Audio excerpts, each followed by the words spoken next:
Welcome to the International Surface Events Festival of Installation. The episode will begin shortly. While we are waiting, remember to tap the share button and host a watch party with your friends and colleagues. Feel free to post comments and ask questions throughout the episode. Our featured guests, sponsors and media partners are all available to respond to your comments while the episode airs and afterward. Make sure to tune in each week for our latest episodes. Well, without further delay, let's get the show started. Hello friends, welcome back to the TISE TV Festival of Installation. I'm your host, Luke Miller, the Tile Money Guy, and I'll be here every week as we premiere a new installation demonstration. The TISE Festival of Installation is brought to you by the National Wood Flooring Association. The NWFA is the resource for all wood flooring questions.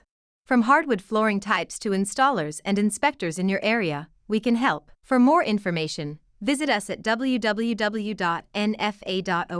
Some amazing tools, tips, and scribing tricks are in store for you, so make sure to check this out. Let's enjoy this episode together.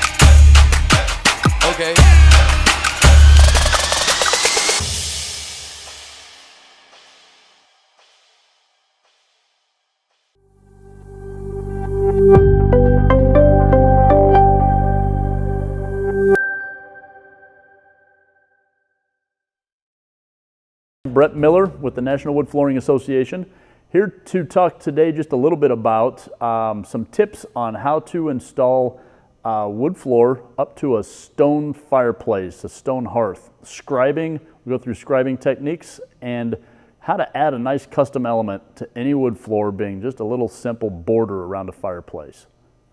So this is an example of the fireplace that we're going to be scribing our wood up to. Pre-manufactured stone, something we run into all the time on any normal construction job site. If you just try to butt this wood up tight to that floor, and hey, you've got a pretty good sized gap in between a lot of these boards and the stone, that caulking is not going to work. This is a feature to any living space. You want to highlight it with your wood floor if at all possible. So when you highlight this, you've got to do it properly. And the ways to do that include A, making sure that your floor is aligned with this header, this picture frame that you're going to put around this stone fireplace. And B, cut tight up to that stone so that it looks nice and natural and uniform, all while maintaining proper expansion space, taking into account the fact that your wood floor may swell and may create an issue if you don't take that expansion space into account. You're watching the TISE Festival of Installation. We'll be right back after a quick word from our sponsors. Welcome to Workmaster Ultra Floor Systems and Solutions. Current options for refinishing floors is slow and inefficient. Your construction business needs to juggle multiple machines just to complete the job. Workmaster is the all-in-one machine for your construction business. With our innovative technology, you can resurface floors within 1/8 of an inch from the wall. Our Workmaster solution is great for all surfaces. Workmaster Ultra Floor Systems and Solutions. So to get started, one of the biggest keys that you've got to keep in mind is when you're putting a picture frame around this fireplace, whatever you do, it needs to align with your floor.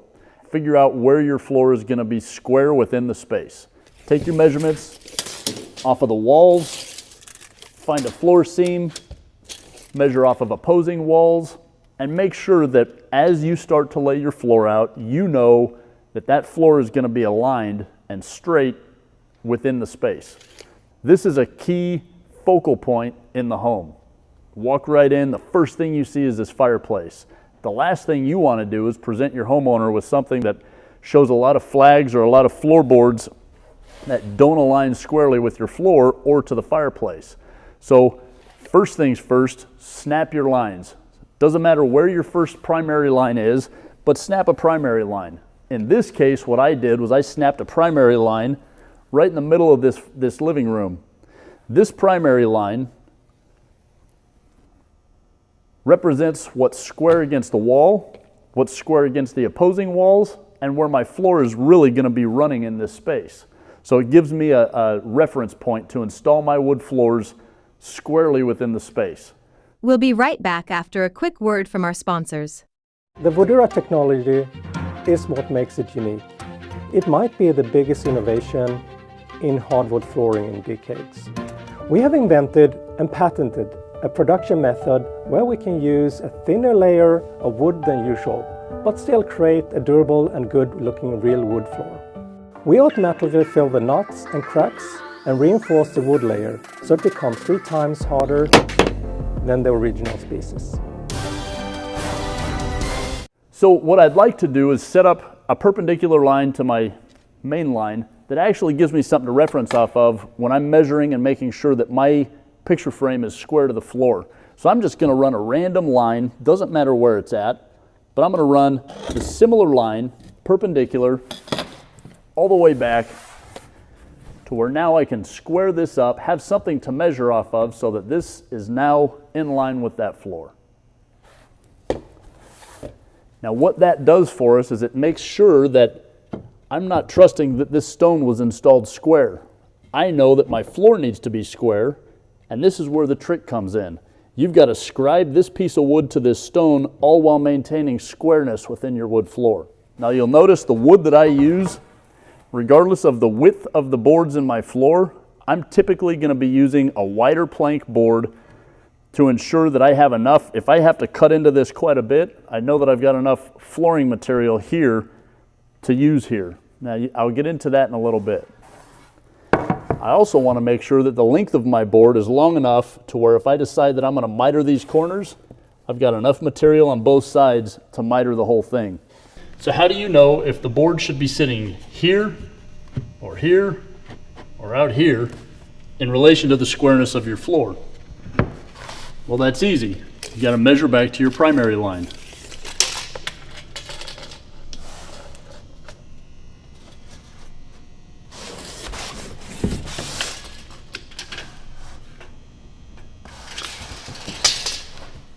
One thing you'll notice, when you take a look at this material that you're scribing to and how uneven it actually is, you've got to make sure you know what the furthest point is that you're going to be cutting into your header board.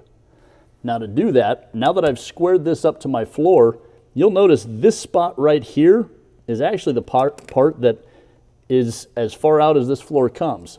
So my point is, this is going to be the furthest cut into my board, whereas this stone that's right next to it leaves me about 3/4 of an inch here, where this wood is still going to need to exist as it goes in. So there's a couple tools you can use. One of them is just using a washer like this. This washer is real simple, something you pick up at the hardware store, but it allows you the ability to put a pin mark right on the inside of that washer, run the washer all the way along the surface that you're cutting, and real quickly, it just gives you a little bit of a rough line to get started on. Another tool you can use, where the washer doesn't allow your pin to drop in, is a scribing tool. The scribing tool basically has a pencil, a point, and a place where you can adjust where that pencil is going to make its mark. One thing I like to do before I move this board out is make sure I know approximately where this board is supposed to be sitting. So I'm just going to roughly make a point here and make a point here, just so I know that that's going to be the outside of my picture frame. I also like to mark its point on the floor. Just gives me a reference point to where I know this board sits when I bring it back into place. We'll be right back after a quick word from our network.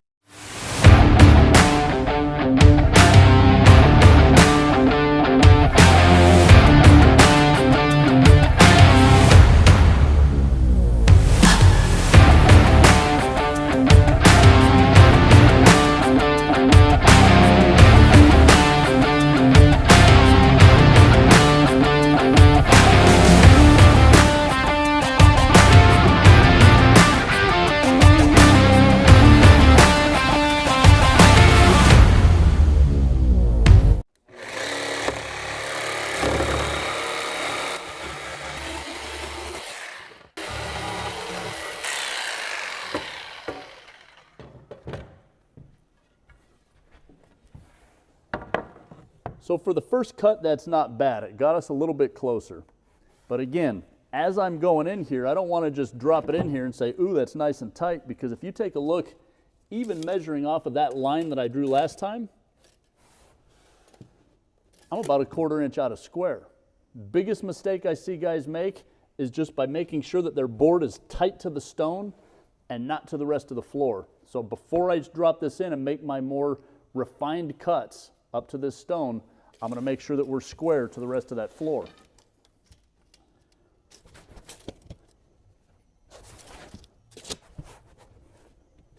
So now that my board's in place, this is where the real detail work comes in.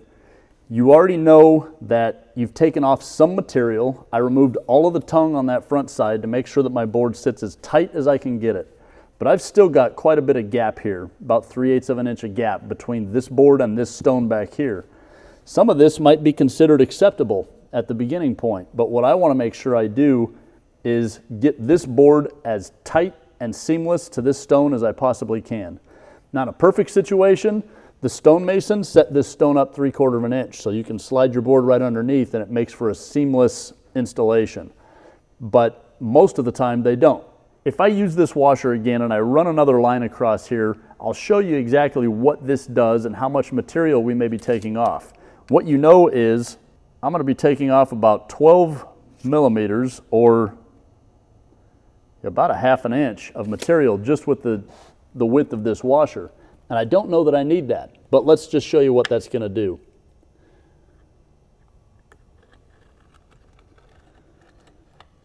The other thing with the washer that I don't like is that it's round going against a material that may not be, you're not getting all the details. Now if I cut this out, I'm going to get pretty dang close. However, where this washer came to this point here, it's already shooting out this direction from this stone, which means this cut is going to be way far off. Something else to keep in mind, this stone is not perfectly symmetrical going straight down. It's not perfectly linear going straight down. You may have undulations going back or coming out, and you'll notice that as you start dropping this board into place. Sometimes it helps to use your jigsaw as you're making this cut at a bit of a chamfer, a bit of an angle, to allow that board to really fit in case there is any point in this stone that actually shoots out on the outside and the underside. Using the washer gets you nice and a pretty straight line to cut in. And I can cut that and show you what it's going to look like. Something else I've used though, just take a scrap piece of wood. Using a scrap piece of wood, a couple things you want to keep in mind. A, you want to make sure that that scrap piece of wood has a nice sharp point on it that's not just going to break off. And it's something that is actually going to ride right along that stone at the floor level, coming all the way across. Now in order to do that, I've actually cut a little notch into that stone so I could put a pencil or a pin on it and make a pretty consistent line. Now it's not always the easiest to draw with, but it gives you consistency and it avoids that spot like I was talking about with the washer. So we're going to do another line.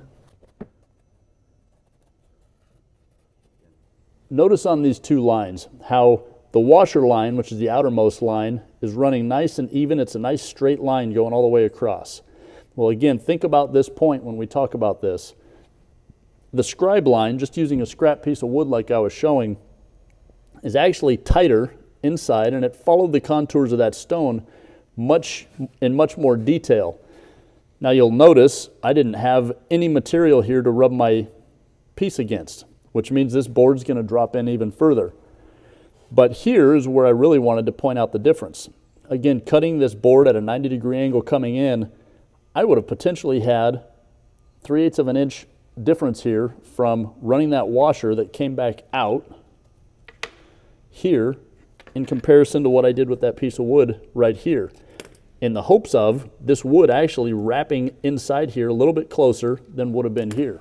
We'll be right back after a quick word from our sponsors.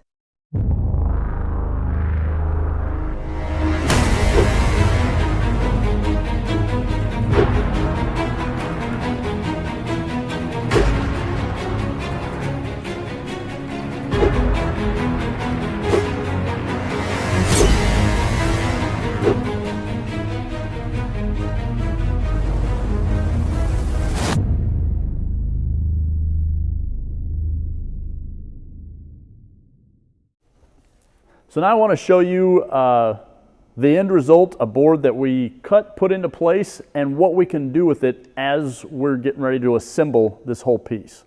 So as this board is cut into place, normally you can make this as tight as you want. This is normally a caulkable line.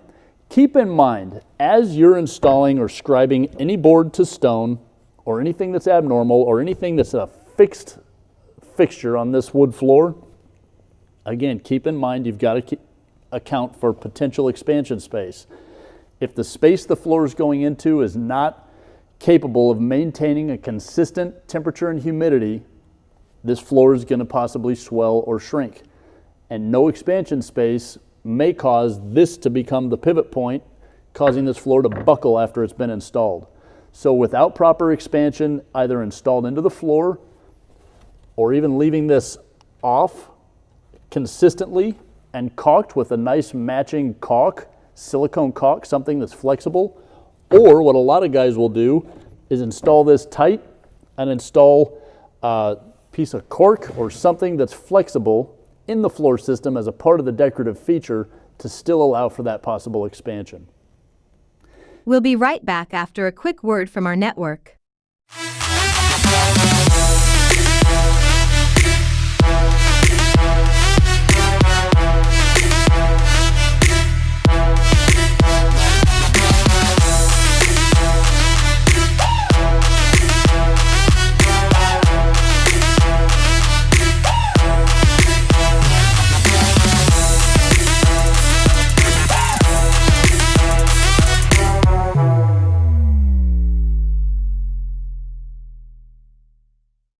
So now that we've got this board cut into place and we know that we're square within the entire floor system,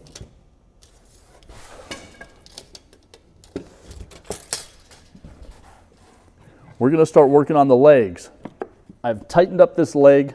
I know that we're square with our line. We're about as tight as I need to be. I want to make sure that everything lines up the way it's supposed to. So now you can see that I have a header board here that's square with the floor, a header board here that's square with the floor, and a nice picture frame going all the way around. So another thing you can do to decorate this up is put in some nice feature strip using some curly maple. You can always throw in some different types of species also if you wanted to throw just a nice outer border of walnut around that. You can see how nice that can look as a feature strip around a fireplace, and the rest of your floor is going to be installed tight to this.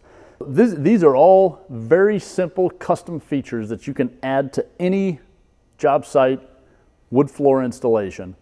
If you have a stone fireplace, typically that's the center feature point, a focal point of any job. And if you can sell the customer on customizing that and making them really showcase the fact that they have a beautiful fireplace and you can do something with your wood floor to highlight that fireplace, a lot of times it's an easy upsell. All right, tile friends. Well, sincerely from myself and the entire team at the International Surface event, we thank you for watching the 2021 TISE TV Festival of Installation. It's been a pleasure to be a host, and I appreciate all the DMs and PMs and conversation in the comment section that you've enjoyed this as well. So make sure to join myself and the rest of the industry at TISE 2022. This year it is in February, or I should say next year it's in February. 1st through the 3rd in Las Vegas. It is one of the ultimate shows that you can go to experience flooring, stone, and tile sourcing, as well as education, of course. If you cannot travel to Las Vegas, you do have options. You should definitely join everyone in Vegas in the TISE Live Virtual Event, Vegas Edition. So it's a hybrid event occurring alongside the in-person Las Vegas event. I'm looking forward to seeing you there.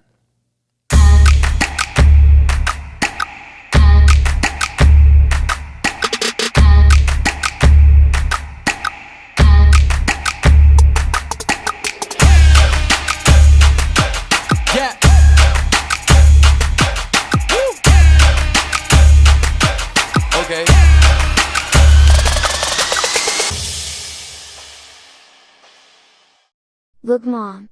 I made that!